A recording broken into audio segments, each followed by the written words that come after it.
নমস্কার বন্ধুরা, মা বেটি চ্যানেলে আপনাদের স্বাগত জানাই। আপনারা কেমন আছেন? অবশ্যই ভালো আছেন, আমিও ভালো আছি। আজকে আমি একটা রেসিপি নিয়ে এসেছি। এখন তো কাঁঠালের সিজন চলে যাচ্ছে, তাই আজকে আমি ইঁচড়ের সবজি বানাবো। তো চলেন আসেন ইঁচড়ের সবজিটা বানাই, দেখেন কিরকম বানাই। এই যে আমি সব মশলা নিয়ে নিয়েছি ইঁচড় রান্না করার জন্য। এই যে আমি ইঁচড় বাজারতে নিয়ে আসি, কাটে কুটে নিয়ে আসি, ধুইটিও নিয়ে আসি ভালো করে। এই যে হয়েছে 800 গ্রাম ইঁচড়। এখন আমি ইঁচড়টা সিদ্ধ করে নেব। এই জলের ভিতরে দিয়ে দেবো 1 চামচ লবণ। এই যে এখন ইঁচড়টার ভিতরে দিয়ে দেবো।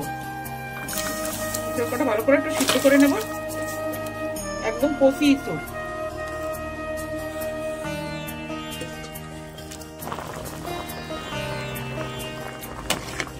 এই যে আমার ইঁচড়টা সিদ্ধ হয়ে গেছে, এখন আমি ইঁচড়টা ঢেলে নেব।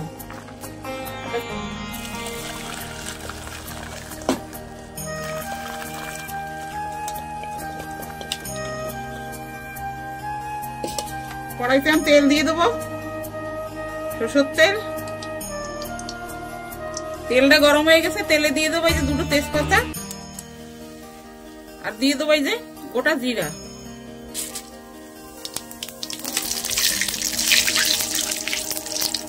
তেল গরম হয়ে গেছে, তেলে দিয়ে দেবো মানে আলু। এই যে 2টো আলু কাটিয়ে নিয়েছি আমি, 2টো ভেজে নেবো তেলে ভালো করে।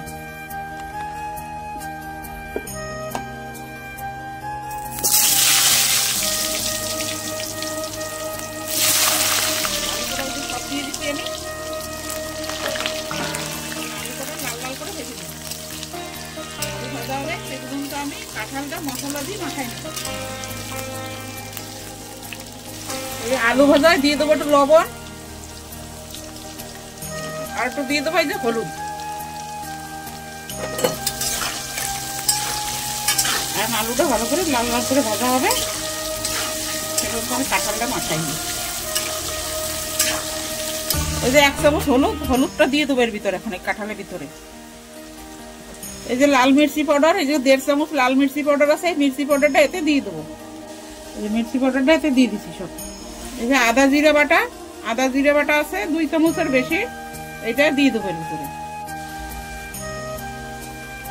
এই যে পেঁয়াজ আর রসুন বাটা, 2টো পেঁয়াজ আর রসুন বাটা। এই যে গরম মশলা বাটা, এর ভিতরে অল্প একটু গরম মশলা দেবো, এটা পুরো দেবো না, আদা টুক দেবো। এই যে স্বাদ অনুসারে লবণ দিয়ে দেবো এর ভিতরে।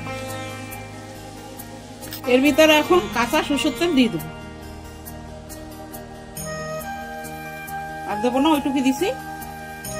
এই কাঁঠালটা আমি এই খুন্তিটা দিয়ে মাখাবো, কেন কি কাঁঠালটা গরম রয়েছে, এই জন্য হাত দিয়ে মাখানো যাবে না। এই খুন্তিটা দিয়ে ভালো করে মাখাই না।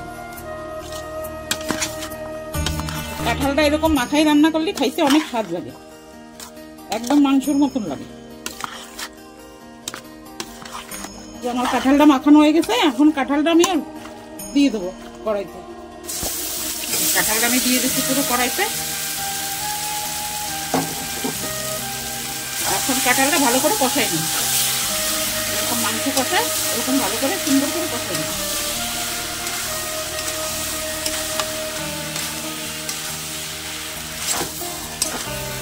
এই দেখেন, এই যে আমার কাঁঠালটা প্রায় কষানো হয়ে গেছে, কত সুন্দর কষানো হচ্ছে। আর অল্প একটু কষানো হয়ে যাবে, ভালো সুন্দর কষানো হয়ে গেছে। এই দেখেন আমার মাংসটা কত সুন্দর কষানো হয়ে গেছে, মাংসের মতন কষানো হয়ে গেছে কাঁঠাল। এমন লাগছে মাংস কষানো হয়েছে। এখন আমি এতে জল দিয়ে দেবো, এই যে জল আর দেবো না, এতে কি দেবো,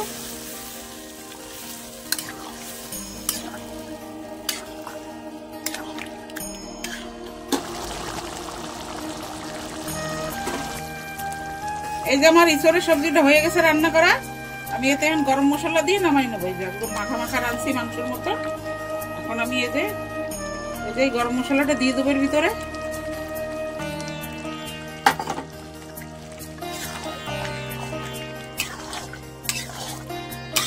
একদম মাংসের মতন কষা কষা রান্না করছি। এই দেখেন বন্ধুরা, আমার ইঁচড়টা রান্না করা হয়ে গেছে। আর দেখে বলবেন আমার ইঁচড় রান্নাটা কেমন হয়েছে, আর আপনারাও এরকম করে রান্না করে খাবেন। আর রান্নাটা যদি ভালো লাগে কমেন্ট করবেন, লাইক করবেন, শেয়ার করবেন, সাবস্ক্রাইব করবেন, আর এরকম পাশে থাকবেন। ভালো থাকবেন, সুস্থ থাকবেন। আর আমি এখানে ভিডিওটা সমাপ্ত করছি।